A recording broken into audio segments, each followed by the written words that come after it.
What's up, guys? It's your boy James, aka 68J, coming to you on this amazing Saturday, and I'm joined by the one and only, the legendary man, the myth, the legend, Will Fix. How you doing, my brother? I'm doing great, man. I'll tell you what, I'm super excited, guys.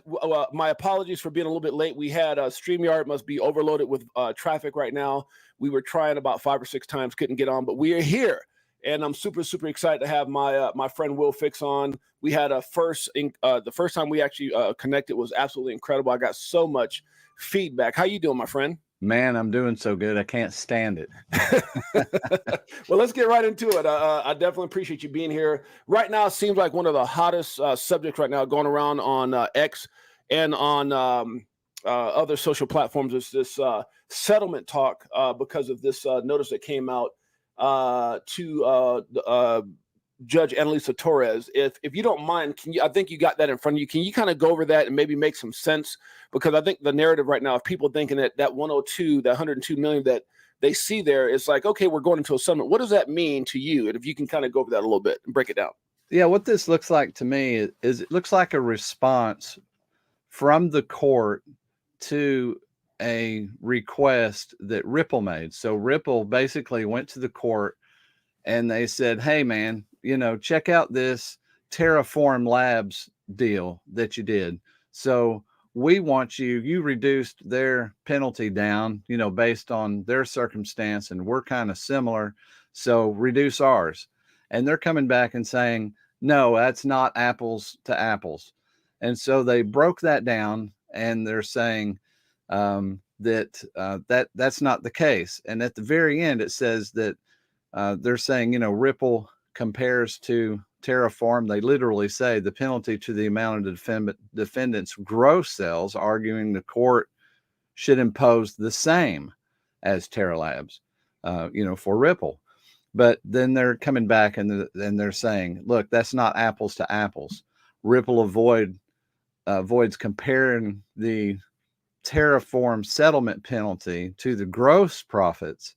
And so all they're doing is saying, look, that's not apples to apples. And if we did it that way, the SEC here asks the court to disgorge results in the much larger figure and a 1.2 or $102.6 million penalty than the 10 million ceiling that they're asking for. So basically, this is a response to Ripple saying, this is what we would do. So this isn't the stated figure. I think that's still for them to argue over or to try to get.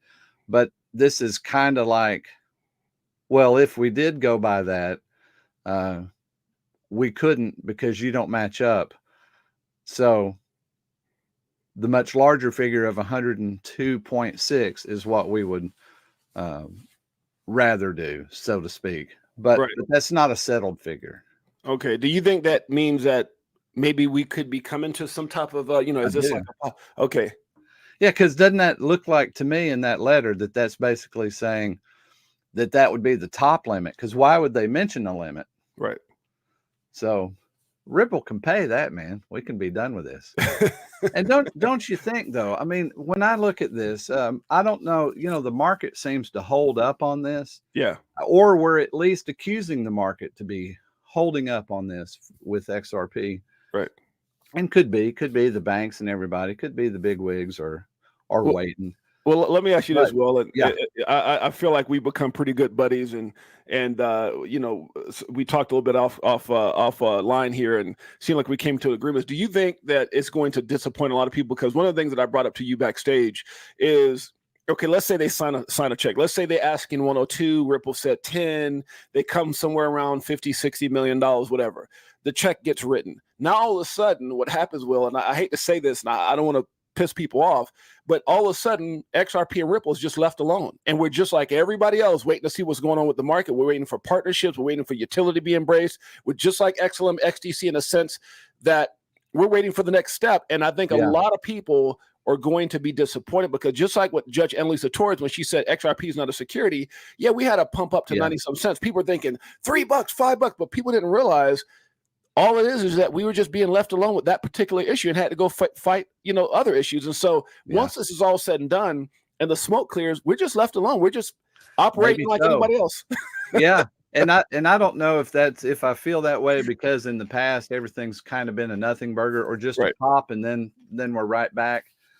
But because honestly, there's still not extreme clarity. So we have clarity as far as the few aspects of the lawsuits that have been presented. Right. But is there clarity for institutions to move in? Is there clarity for banks to be able to work with, crypto and things like that? So those Right. things are still out there. But I'll tell you, this is a perfect lead in, man, to another topic of XRP, and that is with Japan. Okay, let's get right into it. Man, because Japan has clarity. They could give a rat's what about the SEC, Right. because it's not in their country. So their country has already given clarity.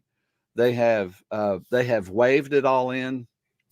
And their culture over there, I was studying on their culture a little bit. Their culture is we're more independent. We all want to do our own thing. Okay. And Japan's not that way, man. There's this I forget what the phrase is. It's like moe, or there's a phrase that they use in Japan that they're more about the collective or the community. Right. So where one goes, they all want to go, Okay. which is cool. Like they're really heartfelt. I had a friend that lived in Japan for years, and he said, if you're at a big table and you're all eating and one person gets a little bit upset, he said the whole table will stop eating. And I thought, God, this is, they'll stop eating and wait. Wow. And they want that person to be okay. And I thought, God, man, isn't that cool? Yeah. Yeah, it is. Because what we do as Americans, we're like, well, they just need to get over it. Right. Come on, quit being a baby. Right. Right. Exactly. But because that's the atmosphere over there, I mean, we got a new report. It's not even a new report. It's a 2018 report talking about 80% of the banks in 2018. Now we've had more banks sign on. 80% of the banks, what did they do? They're partnered with Ripple. So it's way above. There's at least 3 more banks that I saw when Zach Rector covered this. He was like, well, there's 3 more banks there. I was like, well, who knows how many? We would have to go back and track from 2018. So what is that? 6 years? Right. Okay. So it's probably more. And the projection from SBI, the CEO of SBI, was it'll be 100% this year. Okay. So them using XRP, okay, that's one thing. That's not, the total answer. So what are they gonna use it for?